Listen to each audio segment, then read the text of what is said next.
Hey everyone, I'm Laura Gadenig. I'm an astrologer and a therapist, and I'm here to give you the astrology for the weeks of August 4th through the 17th, 2025. We don't really get started off with the astrology this upcoming week until Wednesday the 6th, when Mars heads into the sign of Libra. And so this is going to start off a whole series of transits with Mars opposing Saturn and Neptune, making a trine to Uranus, as well as a trine to Pluto. So lots of things going on this week with Mars, and simultaneously Venus is in Cancer, approaching a conjunction with Jupiter. So the two benefic planets are coming together in Cancer, which is really, really beautiful and lovely.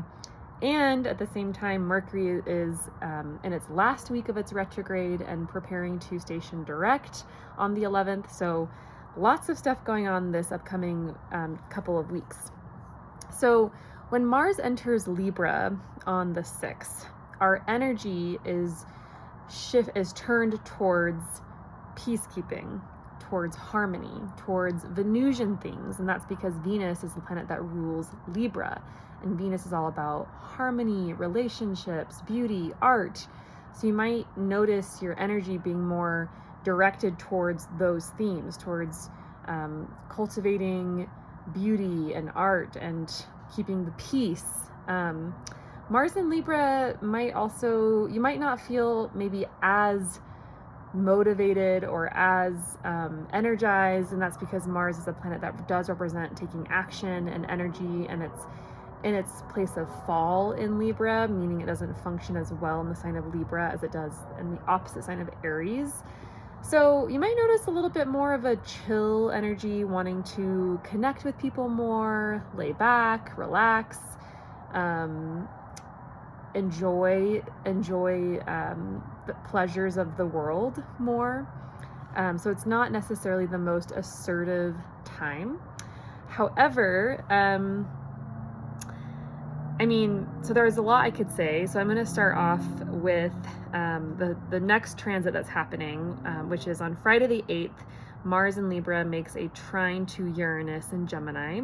Uranus is a planet about innovation, revelation, revolution. So this is very innovative. So this is about taking innovative action or outside of the box action with regards to what Mars is doing in Libra. So doing artsy things in a creative, different way, collaborating with other people in a unique way, just doing things that are a bit outside of the box or maybe unusual. Uranus really inspires creativity and authenticity and doing things differently. So that's the energy for Friday the 8th. And then on the same day, let's see, yes, it is the same day on the 8th, Mars also opposes Saturn. So Saturn is a planet that says no, limits, puts on the brakes. Mars wants to go, go, go.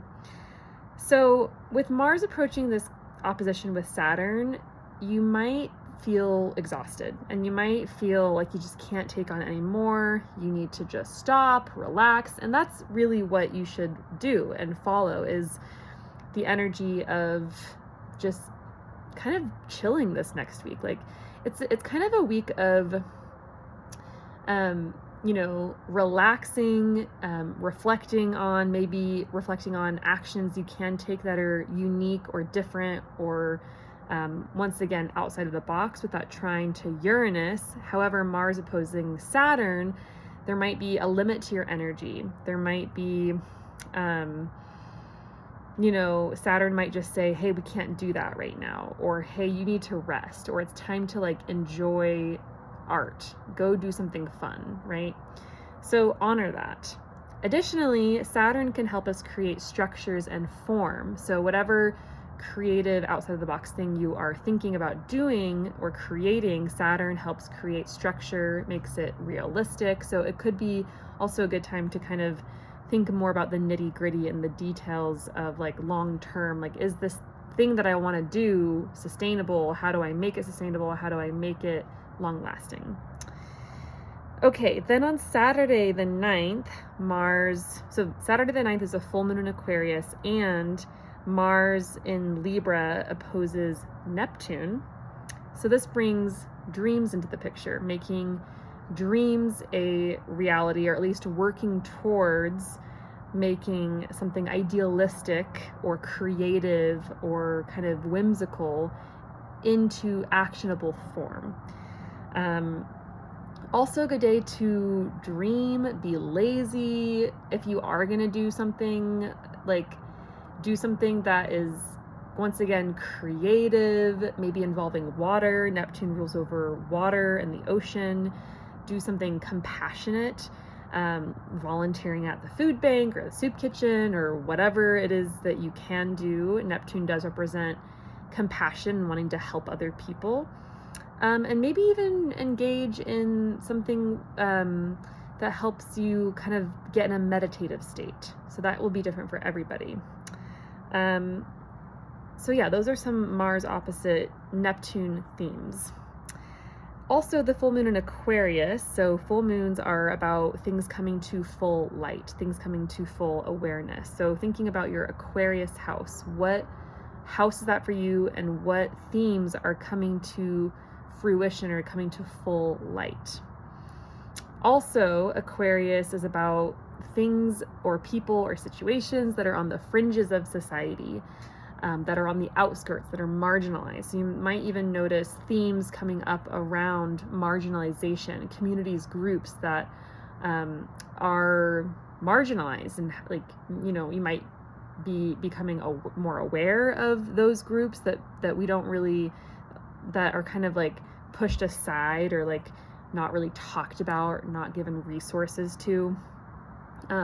You might notice there might be information you notice about that. You might have a desire to help those communities in some way.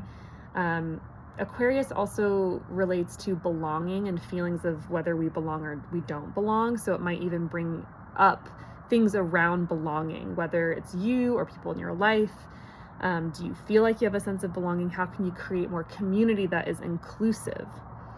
So some things to reflect on with that full moon in Aquarius.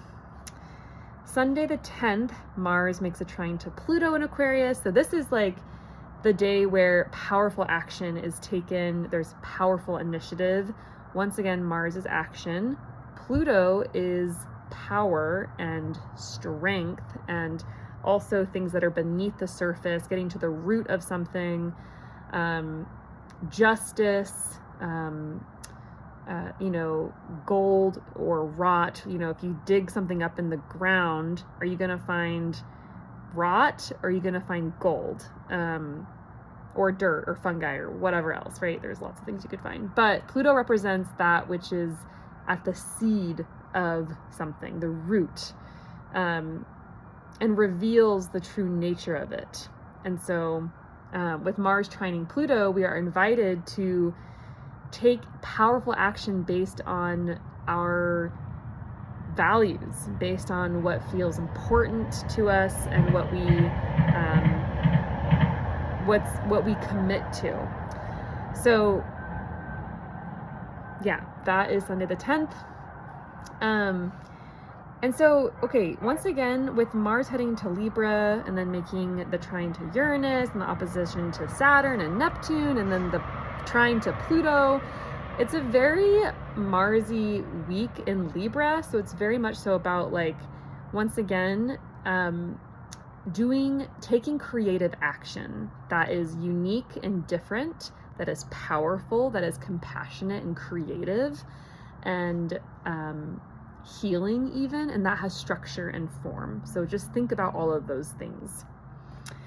On Monday the 11th, this is when Venus and Jupiter make their conjunction in Cancer. This is really connective energy and very celebratory and family oriented, and getting along, getting to know your neighbors, making a lot of food, maybe having a little party, creating a sense of home and community and belonging and family. That's a very Cancer. With Jupiter and Venus here, there's a lot of nurturance in the air and in the in the field, so to speak. And you might even notice a desire to cultivate that.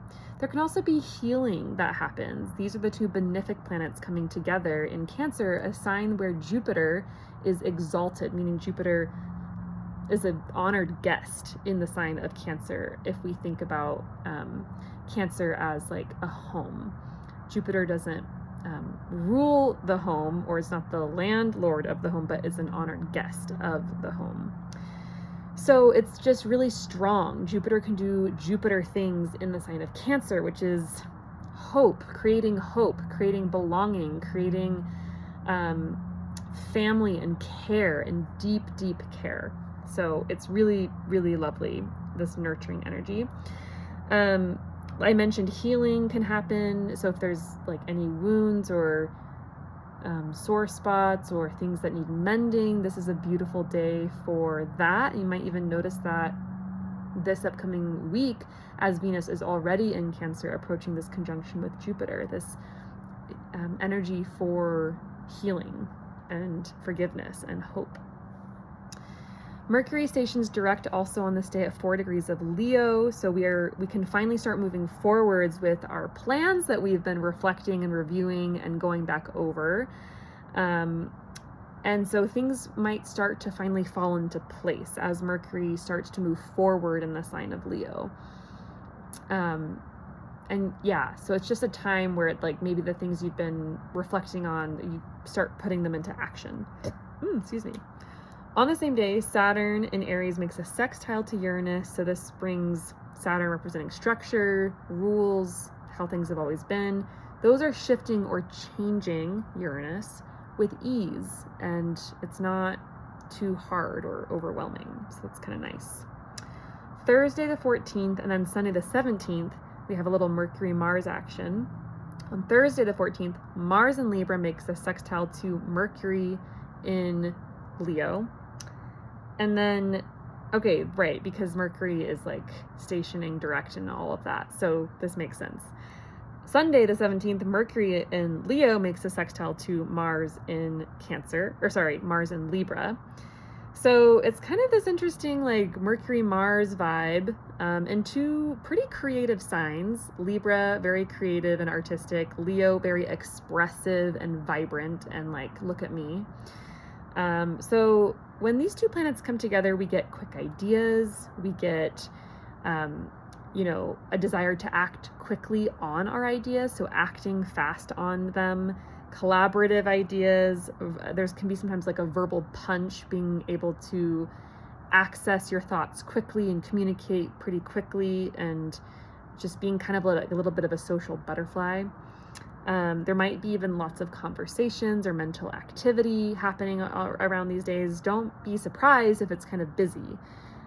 Busy day, getting lots of things done on these days, kind of flitting about from here to there to everywhere. So that is that. And that is the astrology for the next couple weeks. Please reach out if you have questions or you would like a reading. All of this astrology is going to land very uniquely for each person, depending on where it's happening in your personal birth chart. I'm available for consultations. So if that interests you, you can email me, consultation@lauragadenick.com. You can message me on here, like comment on YouTube.